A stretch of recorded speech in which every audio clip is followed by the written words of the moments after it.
Welcome back, everyone, to Game 3 of TSM versus the Gigabyte Marines. The Marines have so far surprised everyone and taken this series to match point, 2-0, their current lead over TSM. And the reverse sweep is now the way for the North American LCS representatives to earn their way into the main event of MSI today. And who would have thought that it would be the Gigabyte Marines not only just defeating TSM, but the way in which they're doing it too. The fact that they're playing fantastic early games, they seem to have, to me at the very least, have the better team fighting compared to TSM. And I feel like that TSM are playing in a little bit too much to the style of the Gigabyte Marines. I feel like that they are a team that are a little bit more calculated. They should be a little bit more calmer in the way in which they play, but every time they're going for these skirmishes, Sven Skaren in particular, he seems to be trying to make these plays happen that the rest of his team aren't necessarily expecting. And while we've had a lot of hype around Haunter and his expectations, like, yes, sure, he's on a tank, but and in his Rumble game, like, he hasn't been having the standout performances that you would expect from him after his regular season and finals performance. And let's go back to Sven Skaren and Haunter in particular, because if you look back at the last time that TSM was on an international stage, if you look back at Worlds 2016, we talked about Haunter not showing up in the way that people sort of hoped he would. There were a lot of times where he wasn't able to do the job that TSM needed him to do. During Worlds, there was also Sven Skaren getting his huge, international buff that people talk about, where it was him and Bjergsen being the ones who were trying to, just take TSM as far as they could. And so now the question was, will Haunter keep playing the way that he has in Spring Split, considering his massive improvements, or will he potentially have some of the same problems as Worlds? And right now, we're seeing Haunter have some of those same problems. And as for Sven and his international buff, turn it on. Yeah, it's still yet to turn it on. Right? Like, he's clearing his camps, like he gets the red, and then he gets the blue. But where's the international one, right? Right. But they want the big purple Baron buff of MSI. But now we're looking into what could very well be the final draft for TSM. And you have to really wonder what you have to take off the board, right? Do you ban away the Kazakhs? Because bear in mind that TSM now are on blue side. They could, if they wanted to, ban away the Kazakhs, ban away the Elise, and then either lock in the Lee Sin for themselves or ban away the Lee Sin too, expect the Gigabyte Marines to ban away Ivern, and now you have a much narrower jungle pool, especially if they ban away the Graves as well. What do you then move towards? The recently nerfed Rengar? Do you perhaps bring out a new jungler that many people haven't been playing? Like, a lot of question marks around how far did TSM try and take Levi off his comfort, because I do feel like he is the big, consistent reason as to where the Gigabyte Marines are getting their leads from. You've got to do something about him. I mean, Levi has been the catalyst for this team going on. Even last game where we saw everything be much closer for a long while, once Levi got his opportunity to get into those fights, it's almost, he knows when his window of opportunity is there. He knows his damage potential. He knows when he can get in and get a kill, and he always does it. And even if he dies doing it, right, you see him get into the back line, he takes one or two people out with him, and then the Gigabyte Marines just run over the rest of the game. Yep. Well, let's see if TSM change very much up for the time being. They're still going to invest that ban onto the Kennen. They do not want to give it to Stark or even Slay, given that you can mix and match it between the two roles. And speaking of Slay, let's talk real quick about bottom lane Ziggs that's won 2 games in a row now, because this is a very unusual pick that was very popular back at the start of Spring Split. And TSM is saying, you know what? Get this out of my game. 80 carries. Where's the Bork meta? Yep. To be fair, it is a very safe champion to play in the AD carry position. It's difficult to really play wrong unless you have poor positioning and you're always sitting on the front line. You just sit back, you throw out this poke, your ability to siege is really unmatched. And now Slay could very well be forced onto an alternative AD carry. He has brought out the Ashe and the Caitlyn and the Varus during the group stages, so he definitely has these champions in his pool. But the question is, which direction do they want to take? Conventionally, he has been more of that utility AD carry for the side of the Gigabyte Marines. LeBlanc, a ban TSM has banned during the second phase the past couple of games. Going to go ahead and add that to their first phase ban roster this time around. One more ban from the Marines. TSM actually not targeting the jungle at all. No, they're not. Now, I would expect the Graves to come out from the Gigabyte Marines, unless... I mean, they did, the Gigabyte Marines did bring out the Kazakhs into Sven Skaren's Graves in Game 1, so perhaps they actually just want to take the Nautilus off the board. Oh no, the Lulu, okay, that actually makes a lot of sense. So now I wonder if TSM actually maybe go for a first pick Gragas here. Now, it has been a big consistent pick for Stark, but instead they're saying, you know what, we have more priority on getting ourselves a strong bottom lane. Yep, the Karma locked in first and foremost, and they did it fast, too. They were not hesitating locking in that pick. Getting that one for themselves. Remember, the Biofrost has been drawing a lot of attention in the second half of the ban phase from the Gigabyte Marines as well, so getting that support in there is going to force them to change that strategy up a little bit. Now, I wonder if you go for a Graves and either a Gragas, or you lock yourself in the Ashe. Because bear in mind, this is more of a comfort pick for Slay. It does provide an engage tool, and it is a pretty safe AD carry for Slay. And then if you want, on your next rotation, you can get yourself the Gragas. But I feel like if you're TSM, you want to get yourself the Gragas now. Safe top laner, see what else Stark can bring out into this matchup. He's not actually got pre-existing information, by the way. He's just making these predictions as they happen. Calling out the champions that are going to be locked in. Vadius knows what's going through the Gigabyte's Marines' mind. And what they want to have going through their minds is how good that 3-0 will feel if they can lock that in here. But Graves and Ashe, the first couple of picks of their draft. TSM, now thinking about that Gragas that you mentioned earlier. But nope, instead they decided to lock in the Lee beforehand. They want to put Sven on this again, even though his performance on it was not phenomenal in game number 2. They still say, look, this is one of his staple champions. This is one he's known for. This is one that he can get us back into this series with. Yeah, and I think that he has the ability to do it. For every down that Svenskeren has, he also has an up, right? Like, this guy definitely has the ability to turn the game around or in favor of Team SoloMid. So they will net themselves the Gragas up in the top lane as well. Pretty safe now. If you're the Gigabyte Marines, I think you should actually go for the Fizz right now. You have the ability to flex it both mid and top as they have done in the past, and you're actually guaranteeing yourself a pretty potent top laner too, right? It's a really good matchup into the Gragas as well. And I think that Stark is an individual who can bust it out and can play it pretty effectively. Well, TSM has now taken away 2 of the picks. Oh my goodness. Okay. Now this was a support that was brought out during group stages from Archie. He played the Cannon with the Sona before. So it is a very squishy champion. It is something you have to be very mindful of. However, it's great into champions like Karma who are very poke heavy. She's not quite the same as Nami, who's very much disengage orientated. She follows the style of the Gigabyte Marines who want to fight, and they want to do it in a big 5v5 scenario. Well, that's definitely going to be an interesting pick to see. One thing I was going to mention was how TSM has taken away 2 of Gigabyte Marines' picks in the previous 2 matches. The Marines were running Karma and Gragas in both of those games, and now TSM is going to be using those. Kha'Zix's also one of those champions that was showing up in both games so far, but the Marines have opted for the Graves instead this time. Remember that in game number 2 it was banned. Game number 1 it was picked up first by TSM and Svenskeren. Now into the second part of the bans, Varus will be removed by the Marines, and TSM decides to take Rumble off the table, keep it away from Stark. So I expect, I was just about to say a second AD carry ban to come out, except I was more expecting the Caitlyn rather than the Lucian. But we do know that Turtle is the sort of player that can play both the aggressive along with the utility style of ADs. Now I think that he is hedging a little bit more towards that Caitlyn pick. Will be delayed a little bit in terms of spike, but we'll still have a very strong laning phase. And we also see the Fizz ban there. We talked about how it has the ability to go into both the Gragas and also the mid lane. But I feel like the Gigabyte Marines are guaranteed to save their mid lane pick for last. So if you're top, in terms of safe picks, I'm just trying to consider what you could go for. I mean, Camille was recently nerfed. You could still theoretically pick it into this matchup. Starky could also go for something like a Renekton as well. Does fall under his champion pool, and it would give him that pushing ability up in the top half of the map. How do you keep doing it? Just one after another, after another, after another. Renekton locked in on the side of Gigabyte Marines. We talked about this team in general and the research that we did into them going into the start of MSI play-ins. We talked especially about how Renekton Elise is one of the favorite combos for Stark and Levi. Just get in there, be aggressive in the top part of the map, right? Do crazy stuff with that lockdown, that early power, as TSM decides that their comp is going to feature Ezreal and Syndra as the carries. Now, I don't think Optimus should go for Zed here. It's so much harder to kill the AD carry when you're going up against a composition like that.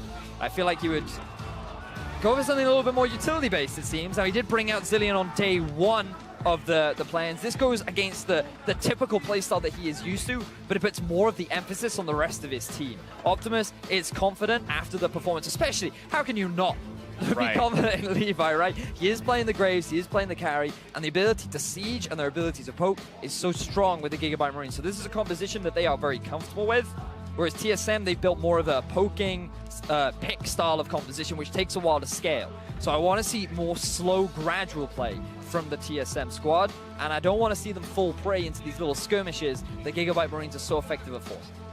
Problem is, with the pick composition, it's hard to pick people when they're instantly brought right back to life. That's true, very true. So the Zillion Ultimate could be very effective at shutting down the main mission of TSM in this game, but they're going to have to make sure they find a way to work around that if they want to keep themselves afloat in this series. One more win for Gigabyte Marines will take them into qualification for the main MSI event, send TSM to the last chance match on Saturday in what would be one of the biggest upsets that we have seen in a while. But it's so close to being a reality for the Gigabyte Marines, the representative from the GPL. Surprised everyone in week number 1 by going 5-1 in their group, and some people would argue that it probably would have been a 6-0 if the last game would have mattered, but they had the spot already locked in, so still the best record in their group. Now having a great out-the-gate sprint against TSM in these first couple matches, seeing if they can lock it in with that 3-0. And it's fascinating because the GPL as a region, they did well at All-Stars.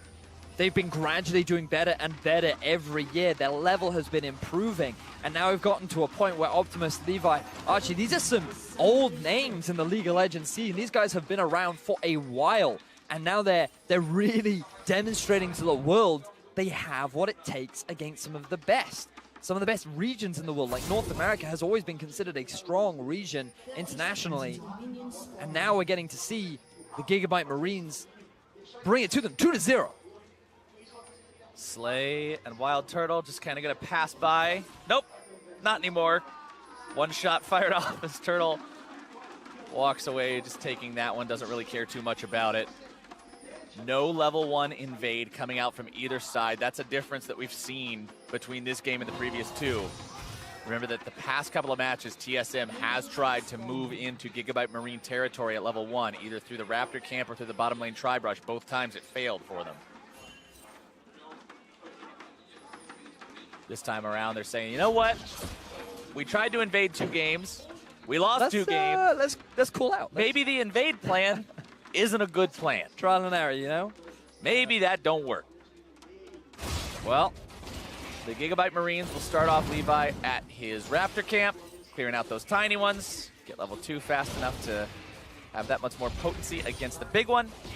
Scarin starting his own Raptors, but Lee Sin is not the best Raptor taking champion without a decent leash. He goes pretty low doing this. Normally you start with the W because it just gives you a bit of extra defense, and the utility that you get along with the heal is actually pretty effective. I think it's about a 6-second cooldown on W, so it's actually it's the better option when going up against the Raptors, and you kind of need the pull from your mid laner. So it's not too bad for Bjergsen. He still won't lose that much in terms of the shove because Optimus, I mean, he's playing Zillion, right? Like the bombs, pretty high cooldown early on. Right. But my eyes are also on the bottom lane. Like, what can we expect from Walter and Bifrost into a matchup that you don't commonly see from the Sona? Pretty low in terms of mobility, but actually they get the level 2. Archie in some trouble here. Turtle needs one more Mystic shot to do it, but will not find that. Slay having to use the heal to keep his support alive. Now, this is much more calculated aggression from the bottom lane of TSM. They realize that they hit that level 2 spike and they want to try and take advantage of it. Sona's trading power isn't the best when your opponents have a lane advantage. So for the time being, they're just going to be on the back foot, focus on sustaining, dealing with the poke coming out from Karma. And they largely will deal or lose out on the push simply because of how great Karma is during these early levels. Looks like it's time for Levi to work his way into the enemy jungle, Vedius. 3 minutes into the game. It's about that time. Oh, here we go. The gank from behind. Turtle and Biofrost have summoner spells up and ready to go. Turtle goes ahead, drops that ward back there just to make sure. Scarin clearing out the top part of his own jungle. Levi deciding it's time to show himself. Biofrost and Turtle recognize what's coming. Levi slides in, eats a lot of damage though, having to flash away. Turtle with first blood! Now Slay and Archie can't really find anything else. Having to back themselves away. Wild Turtle with double buffs now. Very scary to deal with. Levi, his aggro finally comes back to bite him. And we were talking about the bottom lane, and you couldn't ask for a better start. Double buff as the action continues in mid. When asked for a better start, this might be one, except, yes it is. Scarin, he misses the Sonic Wave, but they still have the setup they need. And TSM is off to a phenomenal beginning in game number 3. That's a lot of minions crashing into that tier 1 turret. Oh, it is. Optimus does have the teleport, so we'll be able to soak up some of it. But largely, this is not going well. And okay! Stark's just going to be slapped around. He got to play this role the past couple of games. Now Hauntzer's on the champion. Anything you can do, I can do too. And this is much more of what we were expecting from TSM. The synergy between Sven and Bjergsen to get him going in the middle lane. Haunzer demonstrating his proficiency up in the top lane.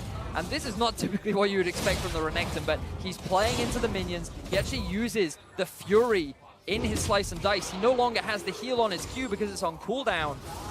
And that's what results in him losing out on the 1v1, so just poor management of his passive right there. But also in the bottom lane, the fact that Levi comes in from the flank, you expect him. Oh, now we see a gank in mid. Okay, Bjergsen, no flash available, does have cleanse if that could get him out of some trouble. Getting himself away, Svenskeren jumping in, just trying to protect him a little bit better. Bjerg low, but still okay. Svenskeren gonna go ahead, decide to get back to base. And for the first time, Vedius, the Gigabyte Marines early game rotation machine seems to be not working. Certainly seems like it. They try to make things happen, and TSM respond in a way in which allows them to be the ones to gain the advantage. Really nice subtle sidestep from Bjergsen there as well to dodge the stuns coming out from Optimus, realizing that if he walks into it, that's going to be his life gone. And again, the pressure continues in the top lane. Oh! Haunzer has had enough. He heard us talking about him, and he was like, oh, you guys want to say something? This is a different TSM, Vedius.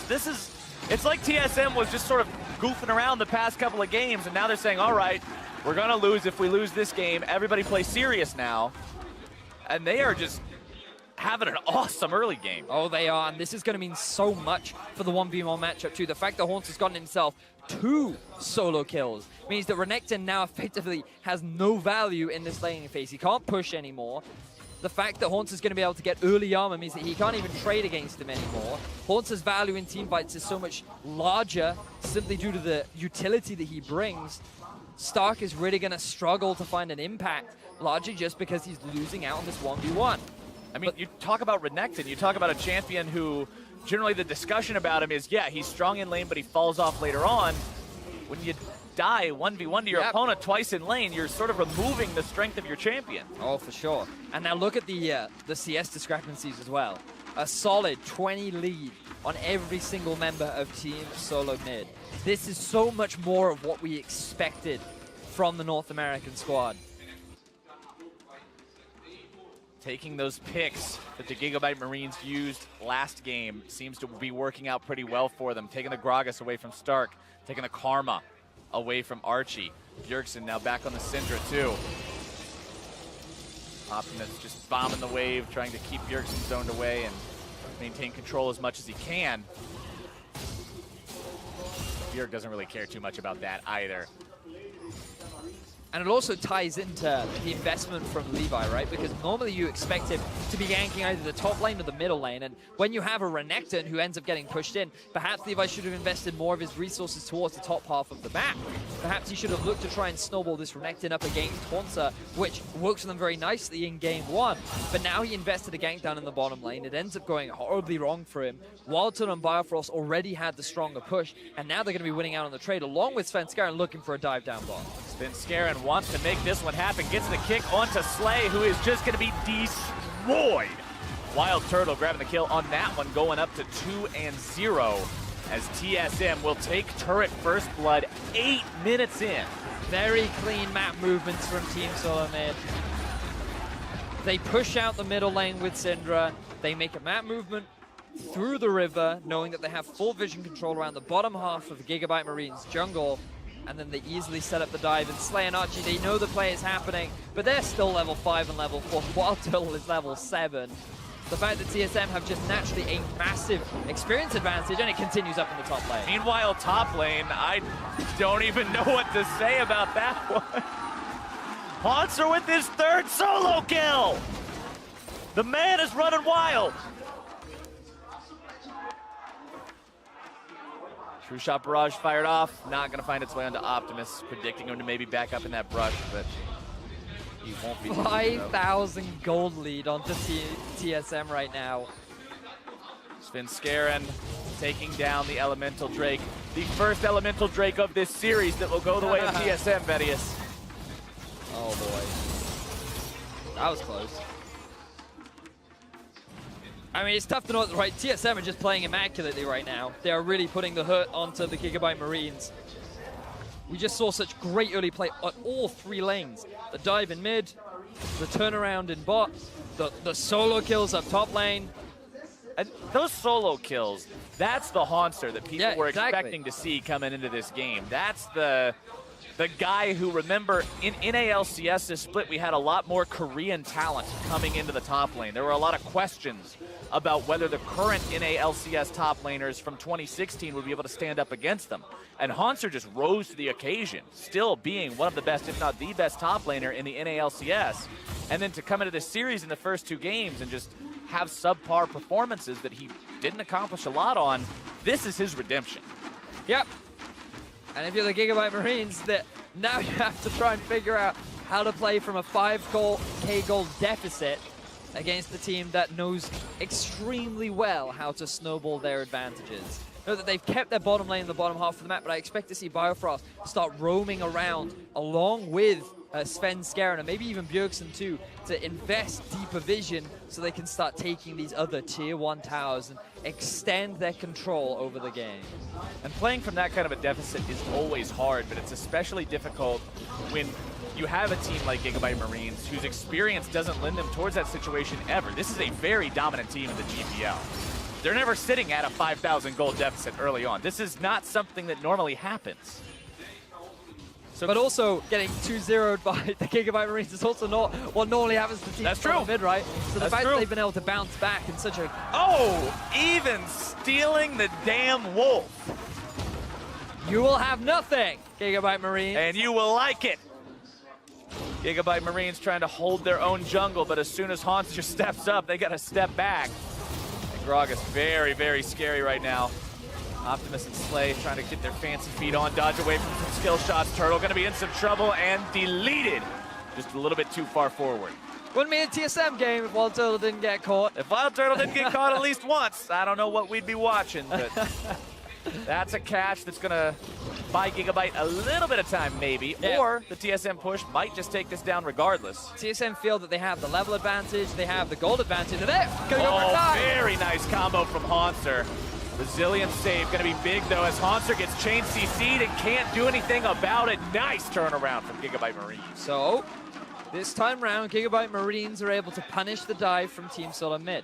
They feel confident enough to try and set up onto the tower that they can even go for the dive. They feel like, hey, you know, we've got such a big gold advantage. There's no reason why, at the very least, we can't burn that Zillion ultimate. They are not expecting the return from the Gigabyte Marines. A good flash there from Slay. Slay staying alive, Archie barely surviving, even after exhausting the Syndra. You talked about the squishiness of the Sona when they locked it in, Vedius, and the champion's very easy to kill if you aren't watching. Svenskeren trying to get in there, but the minion eats the Sonic Wave instead. This will be another tower going in favor of TSM. Good control overall. The fact that they've now taken all the outer objectives, likely going to be waiting for the next Infernal Drake to spawn so they can pick that one up for themselves and then start working their way onto these tier 2s. The tier 2s become a little bit harder because you have to utilize more map movement, so you gain control of the jungle and then you rotate between either top and mid or mid and bot while you keep Haunter off onto a side lane. But given the way that they're playing and the way that they traditionally play during the regular season when they have a lead, you would expect TSM to start very efficiently closing out this game. And one thing to still keep in mind along with that is Stark is mostly still a non-factor. Yep. He's a level down, almost 2 levels down. Haunter will take level 11 right now. He's got 40 less farm, and he's 0-3 and 0. This is effectively a 4v5 for the time being for the Gigabyte Marines. And it's funny how at the very start during Champion Select, we talked about how Optimus will move away from these carries and shift onto more of a utility mid laner to play around his team. Right. And the one instance where he does, Levi isn't having the same sort of game that you would expect from him. Stark is dying 1v1 in the lane. The bottom lane ends up going horribly wrong because of Wild Turtle and Firefrost getting the turnaround. So now Optimus can't really have an impact either because he's got no team to play around. Right, it's just the situation that he put himself in by picking a utility mid laner instead of something like a Zed, or instead of something like a Syndra that we see Bjergsen on again this game.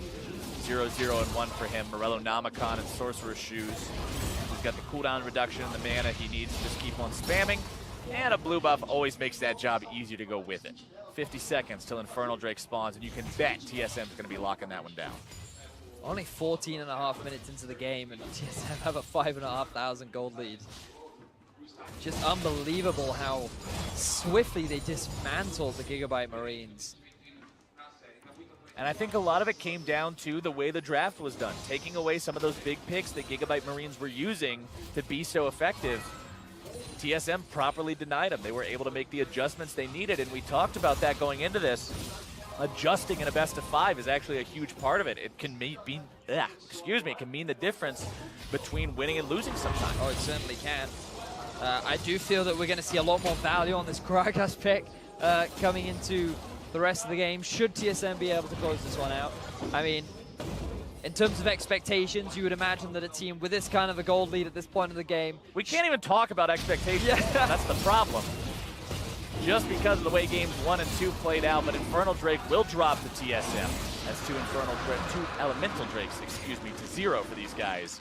Still sitting on almost a 6K gold lead, 15.5 minutes in, but now, what do they do with that? How do they translate that into an even greater lead? You mentioned how it's harder to push onto those tier 2s now, but that's what they've got to start doing. Yep, well, they have some big item spikes to help them do it. Trinity Force being completed onto Bjergsen, onto Turtle rather, while Bjergsen has... That'd be a new one. It would definitely be a new one. Instead, he's going to stick to the stand and Morello Nomicon. Given that they have pretty significant item advantages over their lane counterparts, I mean that TSM have, I suppose, two options. They could just group mid and siege and go for a risky dive, but always you have to respect the idea that Optimus can just revive someone. So even if you pick someone underneath the turret, that could actually end up going horribly wrong for you like it did earlier on for Haunter. So instead, the better way is to just start moving into the enemy jungle and just get that heat vision down. You want to make sure that you have full control over what Gigabyte Marines are trying to do in their own half of the map, and then you either look for a pick, or instead you just constantly rotate between two lanes and just gradually siege down onto these turrets. And I like what we're seeing from Svenskeren in this game too, because he's not doing that, I've got to make a play, I got to get in, let's just go right now type of stuff that we saw in game number 2. He's playing it more slowly. It's like they said, hey, look, we're going to win this game, but we got to make sure we're smart about it instead of just trying to make it happen right now, right here, all the time, go, go, go, 110%. 1-0 and 1 on the Lee Sin. Best performance yet. Bjergsen, though, caught out, bursted down, no way out of there. Kill credit goes over to Levi. That's his first one of the game. So Gigabyte Marines, they actually find themselves a pick onto Bjergsen, who was really overextending himself in the top, or through the middle lane. He thought that he could get himself a pick onto Archie. He saw how much damage he did earlier on, and perhaps the bloodlust clouded his eyes. This will give a little bit more freedom to the Gigabyte Marines now. They can buy a little bit more time, given that the powerful mid laner of TSM is now taken off the map. Haunter picking himself up a Rift Herald, a seldom taken buff. Usually that thing only goes down when you're so far ahead that you just are looking for something to do.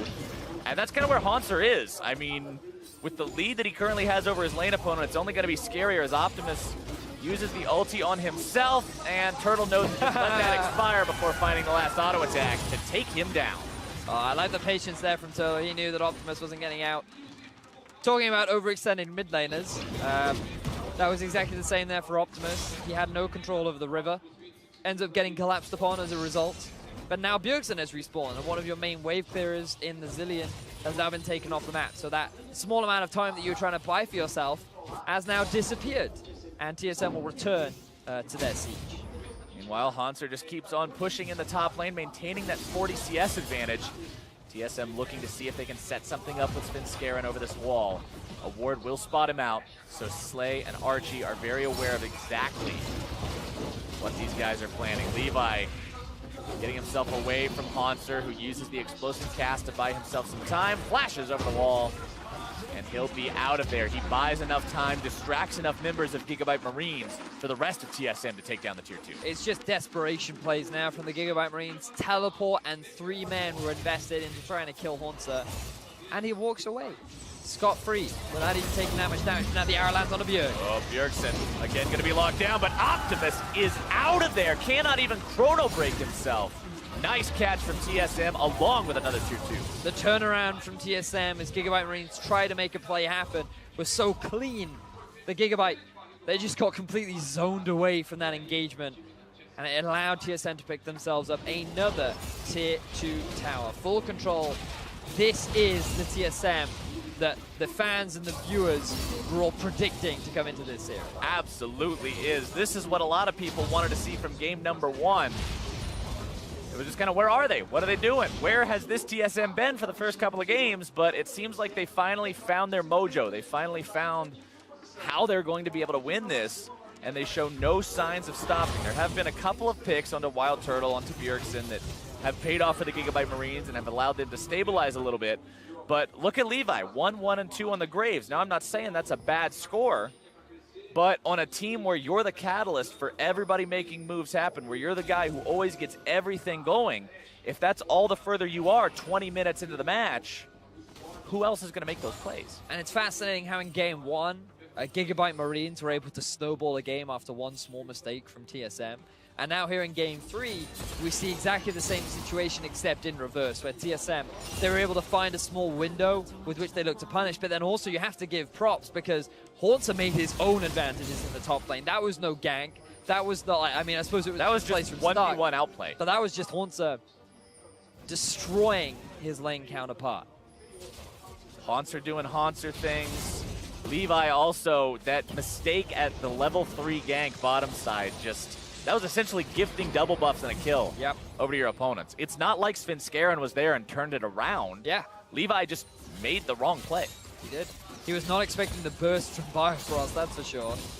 And now the Baron is up. You can see how much vision is invested from TSM into around the red buff area of Gigabyte Marines. This could be Stark dying once more. Uh-oh, Stark. He has to pop the ulti just to try to stay alive.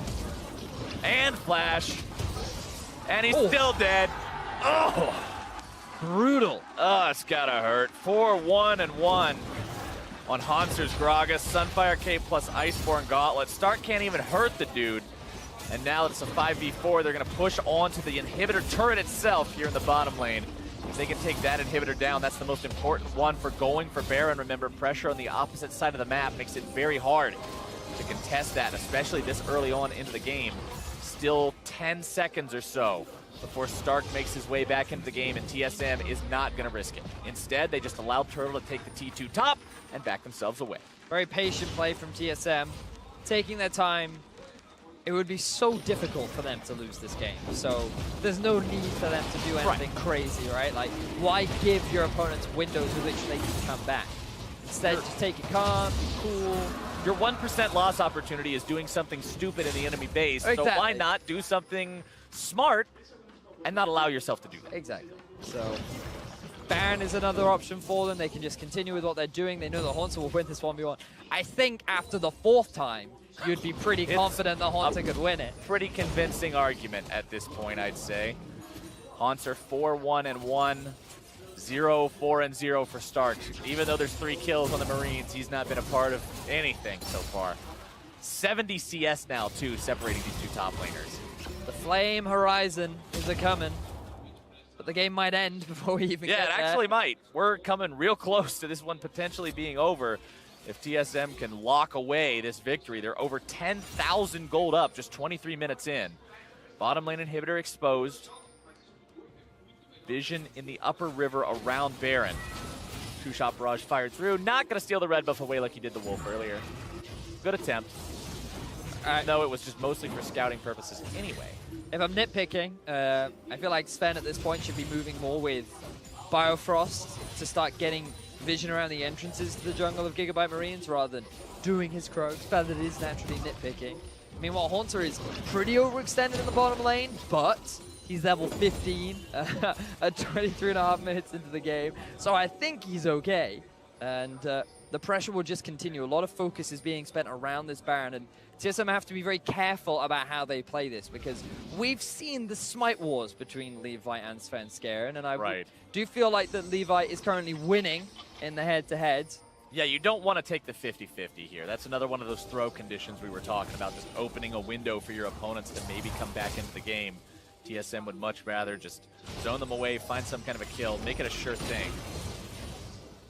Turtle very strong, 4-1 and 0 on him. QSS to get out of any CC-based troubles, working on that Blade of the Ruined King to go with his Mana Moon and for his Trinity Force. But now with control wards here in the pit, it's time for TSM to start up Baron. Full vision over the Gigabyte Marines jungle. The Hawk Shot will be used to spot out the Baron, but I don't even think there's much that the Gigabyte Marines can do about it, because they're going to have to face check Haunter. Svenskeren and Turtle are essentially just dueling this. Levi wants to get in over the wall, but instead he's just going to be killed. He will come back through that Chrono Shift, but not in time to get in there as Svenskeren secures Baron. Haunter goes over the wall, and he is just going to 1v2 these guys all day long. Grabbing the kill onto that Gigabyte Marines Graves, and now looking to make it the Zillion 2. Svenskeren comes in, grabs himself the kill. And that's 2 plus Baron for nothing going the way of TSM. Very easy Baron take. Starkey's just trying to get the scraps. Gigabyte Marines, they're not even going to go bother back to base. They know that the game is done. They know that there's nothing that they can do. Levi tries to get the steal, but then Haunter, he's just too strong. He's so strong in this game right now. And that's going to be pretty much all she wrote. They take down the top lane inhibitor turret, take down the top lane inhibitor. Mantra Inspire is going to keep this team as strong as humanly possible. Levi now back alive. Stark going to be juggling around. Svenskeren able to go in, find the kick backwards onto Slay, who's going to escape for now. Turret destroyed though. Wild Turtle pouring some damage back into the fight. The Nexus now down below half. Slay going to be dropping next. And ladies and gentlemen, we are heading to Game 4. I was not expecting the Game 4 to come in this order. No. But I, in some ways, was expecting it to happen. TSM with an exceptionally clean game. Yeah. Not only did they punish the mistakes of Levi down at the bottom lane, but they also built their own advantages in the mid lane with Sven and Bjerg, and Haunter getting himself so many great solo kills up on the top. It was just so much of the classic TSM that you'd expect. The 2 solo laners going off, the fact that the bottom lane gets a slight lead, just beautiful execution from the TSM squad. It really was the cleanest game easily that we've seen so far in this series. And for an in-depth look at exactly how TSM came back and kept themselves afloat, let's send it over to the analysts. Thank you very much, gentlemen. I think we should just jump right into it, jump right into our first replay, our Acer replay. Haunter, an absolute monster in the top lane. We wanted to see TSM get an advantage. It was each individual member of this team over-contributing, I would say, in the early game. And the thing is, we heard that maybe like Stark had the Renekton as one of these power plays picks for himself, but just doesn't quite respect the damage from the minions early on, and every single time Haunter just walks back up to him and destroys him. Yeah, he's having a bit of a nightmare, I think, at the top lane. Not a great day. The rest of the map was probably watching him and saying, what is going wrong? But unfortunately for pretty much all of the Gigabyte Marines, it wasn't just this happening in the top lane. Pretty much everywhere you looked, TSM had absolute control. There was really no way into that game for them, except for maybe desperate steals from about 4 minutes.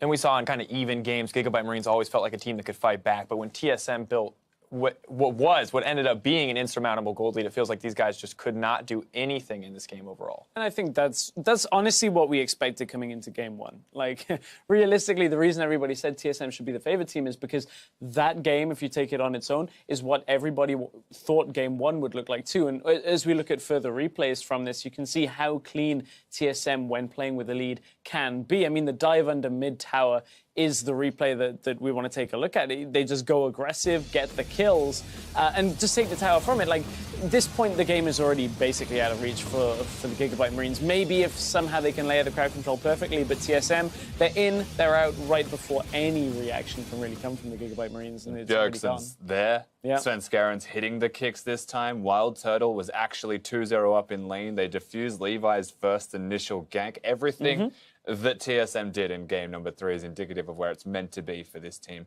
Contrasting that, however, we saw Graves from Levi, which I think should have been something like the Elise. we'll have to see what they want to do. But as we look still at this game, kind of TSM, they did take a risk in the final moments to try to secure that Baron. You heard Captain Flowers, you heard Vedius talking about it. This is one of those lost conditions. This is one of those areas where you can throw, but they played so well around this, using Haunter to block this out. Turtle fearlessly going over the wall, and I have to say, just a clean Baron takeover. Yeah, and the decision to go for this Baron is realistically, once you get it, the game is over. Yep. So everything is thrown at trying to take the Baron away, but you cannot get through the indomitable Gragas that is just running at everybody. Stacked armor, Levi is just stuck losing, and there's not enough damage that comes out of a more so supportive mid laner, especially in a losing game. So smart item build, I would say, from Haunter, and a well-deserving victory. You can see how fast the game ends, the low damage all over the place. I mean, some fast math, not quite enough, but Haunter nearly out-damaged the entire team with the Gigabyte Marines. A couple of thousand short on that, but I mean, just impressive. It's absolutely insane how little League of Legends Gigabyte Marines got to play that game. And you feel for them because they went from controlling the map, dominating, playing out these skirmish extended fights, but you just can't afford to get that far behind that early on. That was, I think, one of the most one-sided games we've seen throughout the course of this entire tournament.